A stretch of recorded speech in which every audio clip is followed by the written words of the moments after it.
ఇప్పుడు ఒక చిన్న రాజేంద్ర గారు విజయవాడలో మీరు గుర్తుపెట్టుకోండి, 2 మాటలు చెప్తాను నేను. విజయవాడలో క్లాస్ రూమ్ లో ఉన్నటువంటి లక్ష్మి అనే అమ్మాయిని ఒక అతను ఆ అమ్మాయి వెళ్ళి క్లాస్ రూమ్ లోకి వెళ్ళి చంపేశాడండి. చంపేస్తే విజయవాడ బార్ అసోసియేషన్ లో ఏ ఒక్క అడ్వకేట్ కూడా అతను కేసు తీసుకుంటానికి ఎవరు రాలేదు, చేయలేదండి. కానీ మీకు ఒక విషయం గుర్తు చేస్తా, బాజీ గారు మీరు మాట్లాడారు కదా, బిల్లా రంగా అనేటటువంటి నేరస్తుల కేసు ఎవరు తీసుకున్నారో తెలుసా? మీ బీజేపీ నాయకుడు తీసుకున్నాడు. ఎవరైనా రామ్ జత్మలాని అనేటటువంటి ఒక లాయర్ తీసుకున్నాడు. ఒక పసి పిల్లను దారుణంగా రేప్ చేస్తే తీసుకున్నటువంటి ఆ కేసును నిర్వహించింది ఎవరో తెలుసా? బీజేపీ మంత్రి రామ్ జత్మలాని. మనం సిగ్గుపడాలండి ఇలాంటి వాళ్ళందరూ రాజకీయాల్లోకి వచ్చి పదవుల్లో ఉంటే. బట్ దస్తగిరి మీద మన డిస్కషన్ కాదు. దస్తగిరికి మనము వ్యతిరేకము కాదు, అలాగే అనుకూలము కాదు. బట్ ఒక పార్టీ ఒక సిద్ధాంత పరంగా ఒక ఎస్సీ ఎస్టీ బీసీలకు సంబంధించి బడుగు బలహీన వర్గాలకు సంబంధించి నేను రిప్రజెంటేటివ్ అని చెప్పేటటువంటి శ్రవణ్ కుమార్ పెట్టినటువంటి పార్టీలో ఇలాంటి వాళ్ళకి అవకాశం ఇచ్చేటటువంటి ప్రొవిజన్ ఎందుకున్నది ఈయన ఎందుకు ఇచ్చాడు అనేది ఆయన చెప్తారు. రెండు సీట్ల నుంచి భారతీయ జనతా పార్టీ 350 సీట్లకి రావడానికి కారణం ఏంటో కూడా ఒక డిస్కషన్ పెట్టండి. వాళ్ళు ఈ దేశాన్ని అద్భుతంగా పరిపాలించిన విధానమా, పెట్టిన విధానమా? నా డిస్కషన్ వరకు పరిమితం అవుదాం. ఇవాళ పాయింట్ మీదే మాట్లాడదాం. చివరిగా మీకు అవకాశం ఇవ్వడానికి కూడా నా దగ్గర సమయం లేదు. Will you please close it? చెప్పండి సార్, చెప్పండి. మీరే జస్టిఫై చేసుకోవాల్సిన పరిస్థితి ఉన్నది. నేనేం జస్టిఫై చేసుకోవట్లేదండి. అనేది ఒకటే, you have responsibility. I'm just trying to make myself is very clear. నేను అనేది ఒకటే రాజేంద్ర గారు, వ్యవస్థలో రాజకీయాలు అనేవి క్లీన్ గా ఉండాలి, నో డౌట్. దానికి నేను కానీ ఇక్కడ ఉన్న వాళ్ళు కానీ వ్యతిరేకం, రాజకీయ పార్టీలు వ్యతిరేకం అని నేను అనటంలా. కానీ మనం క్లియర్ గా రాజకీయాలు ఉండాలి అనుకున్నప్పుడు రోడ్డు మీద నేను ఒక్కడనే ప్రాపర్ గా వెళ్తే కుదరదు. ఎదుటి వ్యక్తి వచ్చేవాడు కూడా కరెక్ట్ గా రావాలి. ఎదుటి వాడు వచ్చి నన్ను గుద్దేస్తే నేను పోతే దేర్ ఇస్ నో మీనింగ్. నేను maintaining law and order.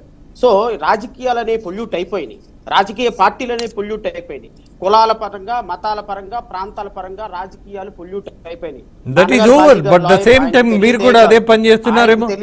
నేరస్తులకి ticket ఇవ్వడం, ఆర్థిక నేరస్తులు అలాగే నేరస్తులు దోపిడీదారులు వీళ్ళు రాజకీయాల్లోకి రాకూడదు అని చర్చించిన మనం ఇది పొరపాటా కాదా అన్నటువంటి వివరణ ఇస్తే ముగిచేస్తా. నేను దస్తగిరి అనేటువంటి వ్యక్తి కావచ్చు, ఎక్స్ కావచ్చు, వై కావచ్చు, ఈ రోజు మా పార్టీలో 10 మంది రౌడీ షీటర్లు ఉన్నారు. 10 మంది రౌడీ షీటర్లకు నేను మొన్న టికెట్లు ఇచ్చా. ఈ రౌడీ షీటర్లు అందరూ కూడా ప్రజల కోసం పోరాడిన వాళ్ళు. ప్రజల కోసం పోరాడిన వాళ్ళందరి మీద దొంగతనంగా రౌడీ షీట్లు ఓపెన్ చేశారు. ఇది నేను ఎలా వాళ్ళని రక్షించాలి? రేపొద్దున వాళ్ళకి రక్షణ ఎవరు? ఈ వ్యవస్థలో ఎస్సీలని, ఎస్టీలని, బీసీలని, ముస్లింస్ ని వాళ్ళ మీకు ఒక విషయం క్లారిటీ ఇచ్చి ముగిస్తా. శ్రవణ్ గారు, సమయం అయిపోయింది. కానీ రౌడీ షీటర్స్ ఉన్నటువంటి వాళ్లకు టికెట్ ఇవ్వడంలో నాకు అభ్యంతరం లేదు. కారణం ఏంటంటే వాళ్ళ మీద నిరాధారంగా రౌడీ షీట్స్ పెట్టున్నారేమో, వాళ్ళది కేసు వాదిస్తున్నారేమో, మీరు అలాగే తీసేసే ప్రయత్నం చేస్తున్నారేమో. There is nothing wrong. కానీ నేను ఒక రేప్ చేసి వచ్చి నేను ఒప్పుకొని నేను అప్రూవర్గా మారాను కాబట్టి అని ఏ తల్లి దగ్గరికి వెళ్ళైనా నీ బిడ్డను నేనే రేప్ చేశాను అన్నటువంటి మాట మాట్లాడి ఒప్పుకున్న తర్వాత నన్ను క్షమిస్తాను అని అంటే అది మానవ సమాజం కాదు. నా బిడ్డను రేప్ చేశాడు వీడు అన్న తర్వాత చట్టమో గిట్టమో తర్వాత సంగతి. రాజేంద్ర గారు, చర్చిలో కన్ఫెషన్ బాక్స్ ఎందుకుంటుంది? చర్చిలో కన్ఫెషన్ బాక్స్ ఎందుకుంటుంది? ఒకసారి తప్పు చేశానని ఒప్పుకున్నవాడు దైవత్వంతో సమానం, according to Quran, according to I'm sorry to say that.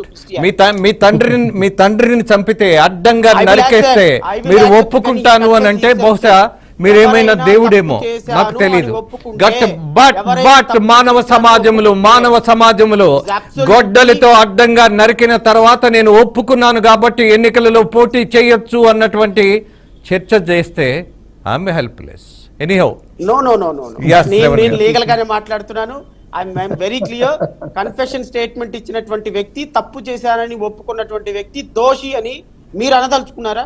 ఇక్కడ ఉన్న వాళ్ళు అనదలుచుకున్నారా? దోష ఎందుకు కారు? ఒప్పుకుంటే దోష కాకుండా పోతారా? ఆర్థిక నేరస్తులు ఇవాళ ఢిల్లీ కేసులో అనేక మంది అప్రూవల్ గా మారారు. వదిలే